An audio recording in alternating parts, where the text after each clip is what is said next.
അസ്സലാമു അലൈക്കും വറഹ്മത്തുള്ളാ. ബിസ്മില്ലാഹിർ റഹ്മാനിർ റഹീം. അൽഹംദുലില്ലാഹി റബ്ബിൽ ആലമീൻ. അസ്സലാത്തു വസ്സലാമു അലാ റസൂലിഹിൽ അമീൻ വഅലാ ആലിഹി വസഹ്ബിഹി അജ്മഈൻ. ബഹുമാന്യ സഹോദരങ്ങളെ, പുണ്യങ്ങളുടെ പൂക്കാലമായ പരിശുദ്ധ റമളാനിലെ ദിനരാത്രങ്ങൾ ഓരോന്നായി പിന്നിട്ടുകൊണ്ടിരിക്കുകയാണ്. വിശ്വാസികളുടെ ജീവിതത്തിൽ ഏറെ സ്വാധീനം ചെലുത്തുന്ന ഒന്നാണ് നോമ്പ്. ഈ അനുഷ്ഠാനമുറകൾ പഠിപ്പിച്ച മഹാനായ പ്രവാചകൻ മുഹമ്മദ് നബി സല്ലല്ലാഹു അലൈഹി വസല്ലമയുടെ ജീവിതത്തിലേക്ക് നാം തിരിഞ്ഞു നോക്കേണ്ടുന്ന, ആ ജീവിതത്തെക്കുറിച്ച് പഠിക്കുകയും ആ ജീവിതം നമ്മുടെ മുമ്പിൽ സമർപ്പിച്ച മഹത്തായ പാഠങ്ങൾ പഠിച്ച് പകർത്തുകയും ചെയ്യേണ്ടുന്ന കാലഘട്ടം കൂടിയാണിത്.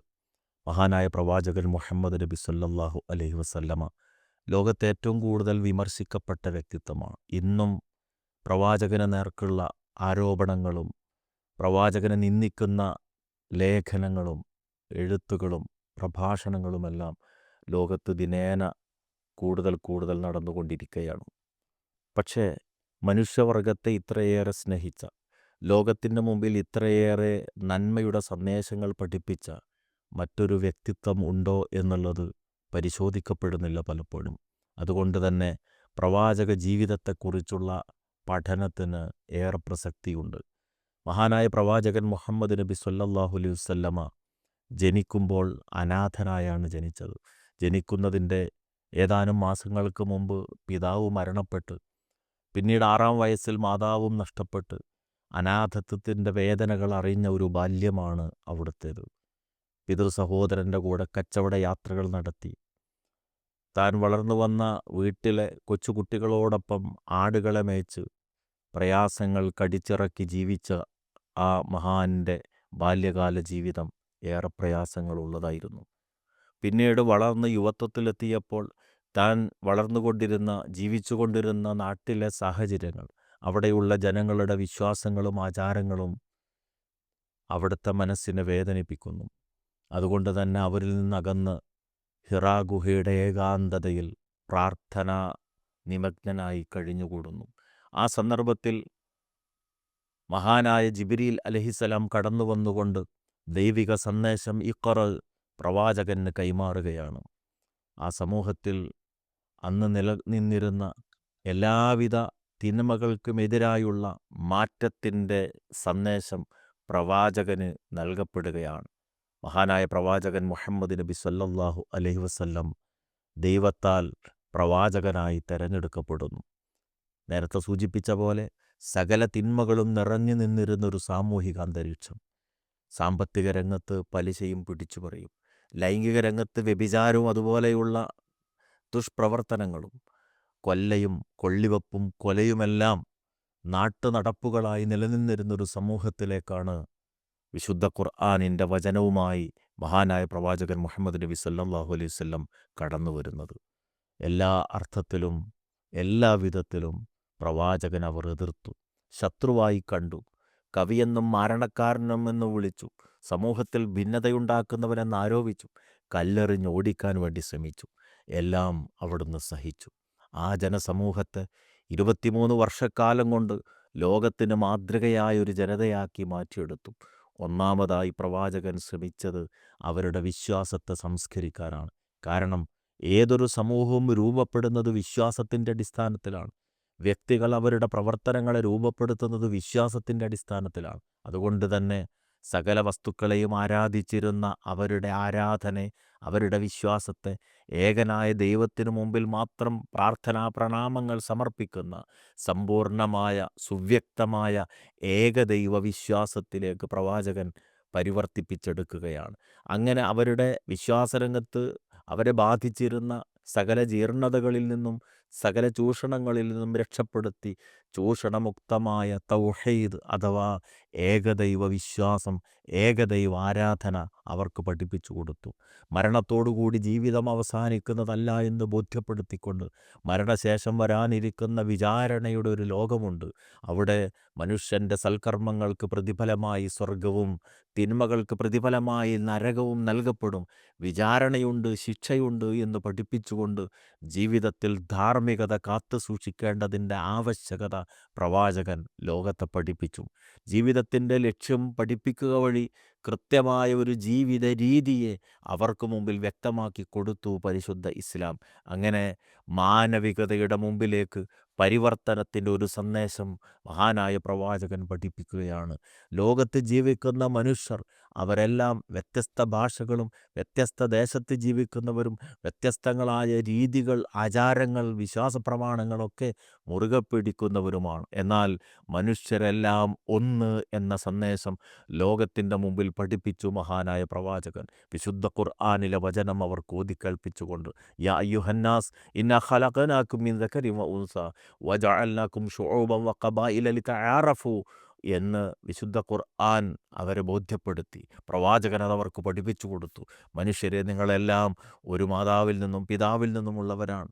എല്ലാവരും ഒരേ മാതാപിതാക്കളുടെ സന്തതികളാണ്. അതുകൊണ്ട് ആദമിൻ്റെ സന്തതികളായ മുഴുവൻ മനുഷ്യരും ഒന്നാണ് എന്ന ഏകതയുടെ സന്ദേശം, മനുഷ്യർക്കിടയിലുള്ള ഭിന്നിപ്പിൻ്റെ, വ്യത്യാസത്തിൻ്റെ, അതിൻ്റെ എല്ലാ കാരണങ്ങളെയും മാറ്റിമറിച്ചുകൊണ്ട് ഒരേ പിതാവിൻ്റെ സന്തതികളാണ് എന്ന് പഠിപ്പിച്ചു വിശുദ്ധ ഖുർആൻ. ആ സന്തതികൾക്കിടയിൽ അവർക്ക് ഏതെങ്കിലും നിലക്ക് മഹത്വമുണ്ടെങ്കിൽ അതിൻ്റെ മാനദണ്ഡം ജനിച്ച കുലമല്ല, സംസാരിക്കുന്ന ഭാഷയല്ല, ധരിച്ച വസ്ത്രമല്ല, മറിച്ച് ഇന്ന അക്റമക്കും ഇൻദല്ലാഹി അത്ഖാക്കും, നിങ്ങളിൽ ആരാണ് തൻ്റെ ഹൃദയത്തിൽ ദൈവിക ഭയം ഏറ്റവും കൂടുതൽ കാത്തു സൂക്ഷിക്കുന്നത് അവനാണ് ദൈവത്തിങ്കൽ ആദരണീയനെന്ന് പഠിപ്പിച്ച് മനുഷ്യൻ്റെ ഔന്നിത്യത്തിൻ്റെ മാനദണ്ഡം ദൈവഭയമാണ് എന്ന് ബോധ്യപ്പെടുത്തി വിശുദ്ധ ഖുർആൻ. അത് പ്രവാചകൻ സല്ലല്ലാഹു അലൈഹി വസല്ലം ലോക മാനവികതയുടെ മുമ്പിൽ ഉയർത്തിപ്പിടിച്ചു. ഇന്നും വിശുദ്ധ ഖുർആനിൻ്റെ ഈ സന്ദേശം ഏറെ പ്രസക്തമായി നിലകൊള്ളുകയാണ്. ഇങ്ങനെ വിശ്വാസരംഗത്ത് കൃത്യമായ ഒരു ആദർശം പഠിപ്പിച്ച പരിശുദ്ധ പ്രവാചകൻ, എന്നാൽ അന്യമതങ്ങളുടെ കാര്യത്തിൽ അവരോടുള്ള നിലപാട് ഏറ്റവും ഉത്തമമാകണമെന്ന് പഠിപ്പിച്ചു.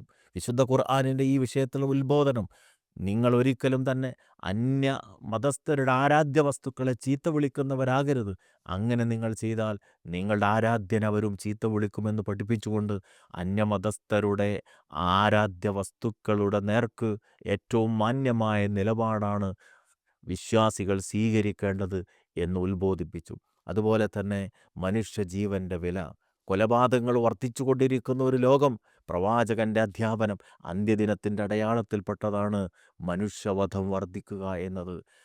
ദൈവം നൽകിയ ജീവൻ, പരിശുദ്ധമായ ജീവൻ, അതിനെ അന്യായമായി ഹനിക്കുന്നത് വലിയ പാതകമായി മഹാനായ പ്രവാചകൻ പഠിപ്പിച്ചു.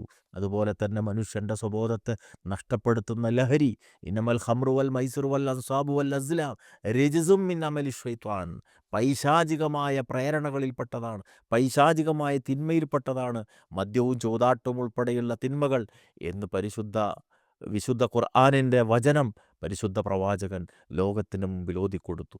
ഇന്നുമേറെ പ്രസക്തമായിരിക്കുന്ന കാര്യം, ഇവിടെ സ്വന്തം മാതാവിനെ വധിക്കുന്ന നിലക്ക്, സ്വന്തം കൂടപ്പിറപ്പുകളെ കൊല്ലുന്ന വിധത്തിൽ, സ്വന്തം സഹപാഠിയെ ക്രൂരമായി കൊല ചെയ്യത്തക്ക വിധത്തിൽ മനുഷ്യനെ മാറ്റിക്കൊണ്ടിരിക്കുന്ന ഈ ലഹരി എന്ന തിന്മ വ്യാപിച്ചുകൊണ്ടിരിക്കുമ്പോൾ വിശുദ്ധ ഖുർആനിൻ്റെ അധ്യാപനം, പ്രവാചകൻ്റെ ഉത്ബോധനം ഇന്നും പ്രസക്തമായി നിലകൊള്ളുകയാണ്. സാമ്പത്തിക രംഗം മനുഷ്യനെ സംബന്ധിച്ചിടത്തോളം അതിപ്രധാനമാണ്. എങ്ങനെയെങ്കിലും പണമുണ്ടാക്കാമെന്ന സമീപനത്തിന് പകരം തൻ്റെ ആർജിത സമ്പത്തിൻ്റെ 2.5% പാവപ്പെട്ടവൻ്റെ അവകാശമാണെന്ന് പഠിപ്പിച്ചു പ്രവാചകൻ. പലിശ തിന്മയാണെന്ന് പഠിപ്പിച്ചു. അതിലെ ഏറ്റവും ചെറുതുപോലും സ്വന്തം മാതാവിനെ വ്യഭിചരിക്കുന്നതിനേക്കാൾ വലിയ പാതകമാണെന്ന് ലോകത്തെ പഠിപ്പിച്ചു മഹാനായ പ്രവാചകൻ. അങ്ങനെ സാമ്പത്തിക രംഗത്തെ സകല ചൂഷണങ്ങളിൽ നിന്ന് മനുഷ്യനെ രക്ഷപ്പെടുത്തി തൻ്റെ സമ്പത്തിൻ്റെ നിശ്ചിത വിഹിതം അഗതിക്കും അനാഥർക്കും പാവപ്പെട്ടവനും പ്രയാസപ്പെടുത്തുന്നവനും എല്ലാം നൽകത്തക്ക വിധത്തിലുള്ളൊരു മാനസികാവസ്ഥ മനുഷ്യനിൽ സൃഷ്ടിച്ചെടുത്തു മഹാനായ പ്രവാചകൻ മുഹമ്മദ് നബി സല്ലല്ലാഹു അലൈഹി വസല്ലം. അവിടുന്ന് സ്നേഹത്തിൻ്റെ മാതൃകയായിരുന്നു. തൻ്റെ മുമ്പിൽ കാഴ്ചവെക്കാൻ വേണ്ടി പക്ഷിക്കുഞ്ഞുങ്ങളെ കൊണ്ടുവന്ന ഒരനുയായി തള്ളപ്പക്ഷിയ തലക്ക് മുകളിൽ പാറി നടക്കുന്നത് കണ്ടപ്പോൾ ആ പക്ഷിക്കുഞ്ഞുങ്ങളെ കൂട്ടിലേക്ക് കൊണ്ടുപോയി വെക്കാൻ വേണ്ടി കൽപ്പിച്ച, പച്ചക്കരളുള്ള സകലതിനോടും കരുണ കാണിക്കണമെന്ന് പഠിപ്പിച്ച കാരുണ്യത്തിൻ്റെ പ്രതിരൂപമായ മഹാനായ പ്രവാചകൻ, അനുയായികളെക്കുറിച്ച് ഓർത്ത് കരഞ്ഞ പ്രവാചകൻ, അവരുടെ പട്ടിണി മാറ്റാനുള്ള കാര്യങ്ങളിൽ മുന്നിട്ടിറങ്ങിയ മഹാനായ വ്യക്തിത്വം, അതുപോലെ തന്നെ സമൂഹത്തിൻ്റെ മുമ്പിൽ ഏറ്റവും നല്ലൊരു അധ്യാപകനായി വർത്തിച്ചു. തൻ്റെ മുന്നിലിരിക്കുന്ന അനുയായി വൃന്ദം, ശിഷ്യ സമൂഹം തലയിൽ പക്ഷിയിരിക്കുന്ന പോലെ തല അനക്കിയാൽ ആ പക്ഷി പാറിപ്പോകുമോ എന്ന് ഭയപ്പെടുമാറ് സാഗൂതം അവർ ശ്രദ്ധിച്ചുകൊണ്ട് പ്രവാചകന്റെ സദസ്സിൽ ഇരുന്നു എന്ന് ചരിത്രം സാക്ഷ്യപ്പെടുത്തുന്നു. ആ അനുയായികളുടെ മുമ്പിൽ ഏറ്റവും നല്ല ഒരു അധ്യാപകനായി അവിടുന്ന് പ്രവർത്തിച്ചു. പ്രസക്തമായ നിത്യപ്രസക്തമായ വചനങ്ങൾ ആ തിരുവായിൽ നിന്ന് ലോകത്തിന് കേൾക്കാൻ സാധിച്ചു. സാമൂഹ്യ ബന്ധങ്ങളെക്കുറിച്ച് അവിടുന്ന് ഉത്ബോധിപ്പിച്ചു. നീ പണിത മതിലിനപ്പുറത്ത് അയൽപക്കാരനുണ്ടെങ്കിൽ, നീ വയറു നിറച്ചുണ്ണുമ്പോൾ അവൻ പട്ടിണി കിടക്കുന്ന അവസ്ഥയിലാണെങ്കിൽ നിന്റെ മതം പൂർണ്ണമല്ല എന്ന് പഠിപ്പിച്ച മനുഷ്യസ്നേഹിയായ പ്രവാചകൻ.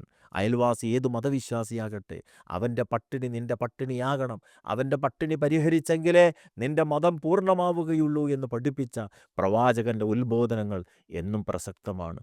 അഗതിയുടെ, അനാഥൻ്റെ, വിശക്കുന്നവൻ്റെ പ്രശ്നങ്ങൾ പരിഹരിക്കാതെ മതം പൂർണ്ണമാകില്ലെന്ന് പഠിപ്പിച്ച വിശുദ്ധ ഖുർആനിൻ്റെ അധ്യാപനം മതത്തെ കളവാക്കുന്നവനാണ്. അഗതിക്ക് ആഹാരം നൽകാത്തവനും അനാഥൻ്റെ പട്ടിണി മാറ്റാത്തവനും എന്ന് പഠിപ്പിച്ച വിശുദ്ധ ഖുർആനിൻ്റെ അധ്യാപനം പ്രായോഗികമായി ലോകത്തിൻ്റെ മുമ്പിൽ കാണിച്ചു കൊടുത്ത മഹാനായ തിരുദൂതർ മുഹമ്മദ് റസൂലുള്ളാഹി സ്വല്ലല്ലാഹു അലൈഹി വസല്ലം. ആ മഹാനായ വ്യക്തിത്വം കൊണ്ടുവന്ന സന്ദേശം അത് ദൈവികമാണ് എന്നതുകൊണ്ടാണ് 23 വർഷക്കാലമെന്ന ചുരുങ്ങിയൊരു കാലഘട്ടം കൊണ്ട് ലോകത്തെ മുഴുവൻ മാറ്റിമറിക്കാൻ ആ മഹാനായ പ്രവാചകന് സാധ്യമായി തീർന്നിട്ടുള്ളത്. അതുകൊണ്ട് ആ ഗുരുവിൻ്റെ സന്ദേശം, മാനവികതയുടെ സന്ദേശം പഠിപ്പിച്ച പ്രവാചകൻ്റെ ഉത്ബോധനങ്ങൾ ഇന്നും പ്രസക്തമായി നമുക്ക് കാണാൻ സാധിക്കും. 1400 വർഷങ്ങൾക്ക് മുമ്പ് മുഹമ്മദ് നബി പഠിപ്പിച്ച ഏതെങ്കിലും ഒരു നന്മയല്ല എന്ന് ഇന്ന് പറയാൻ ലോകത്തൊരാൾക്കും സാധ്യമാകില്ല. ആ പ്രവാചകൻ തിന്മയാണ്, വർജിക്കണമെന്ന് പഠിപ്പിച്ച ഏതെങ്കിലും ഒരു കാര്യം അത് തിന്മയല്ല, അത് മനുഷ്യവർഗത്തിന് പുരോഗതിക്ക് ആവശ്യമാണ് എന്ന് പ്രമാണബദ്ധമായി ശാസ്ത്രീയമായി പറയാൻ, തെളിയിക്കാൻ ലോകത്തിനൊരാൾക്കും സാധ്യമല്ല. ധർമ്മത്തിൻ്റെ കാര്യത്തിൽ അവിടുന്ന് പഠിപ്പിച്ച മാനദണ്ഡം, മൂല്യങ്ങളുടെ വിഷയത്തിൽ അവിടുന്ന് പഠിപ്പിച്ച മാനദണ്ഡം, മാനവികതയെ ഉയർത്തിപ്പിടിച്ചുകൊണ്ട് അവിടുന്ന് പഠിപ്പിച്ച സന്ദേശങ്ങൾ ഓരോന്നും നിത്യപ്രസക്തമാണ്. അതുകൊണ്ട് ആ പ്രവാചകനെ കുറിച്ച് നാം പഠിക്കുക. ആ പ്രവാചകൻ എങ്ങനെയാണ് ആ കാലഘട്ടത്തിൽ അക്ഷരാഭ്യാസമില്ലാത്ത, ശാസ്ത്രത്തിൻ്റെ പിൻബലമില്ലാത്ത ഒരു സമൂഹത്തിൽ മാറ്റമുണ്ടാക്കാൻ സാധിച്ചത് എന്നത് ആധുനിക വിദ്യാർത്ഥിയുടെ മുമ്പിൽ ഒരു അത്ഭുത പാഠമാണ്. അത് പഠിക്കാൻ തയ്യാറാകണമെന്നാണ് വിനയത്തോടുകൂടി ഈ പ്രവാചകൻ വിമർശിക്കുന്നവരോട് നമുക്ക് ആവശ്യപ്പെടാനുള്ളത്. പരിശുദ്ധ റമദാൻ മഹാനായ പ്രവാചകനെക്കുറിച്ച് പഠിക്കാനും ആ പ്രവാചകൻ്റെ ചര്യകൾ അനുധാവനം ചെയ്യാനുമുള്ള പ്രചോദനമായി നമുക്ക് മാറട്ടെ എന്ന് പ്രാർത്ഥിച്ചുകൊണ്ട് ഞാൻ അവസാനിപ്പിക്കുന്നു. അസ്സലാമു അലൈക്കും വറഹ്മത്തുള്ളാഹി വബറകാതുഹു.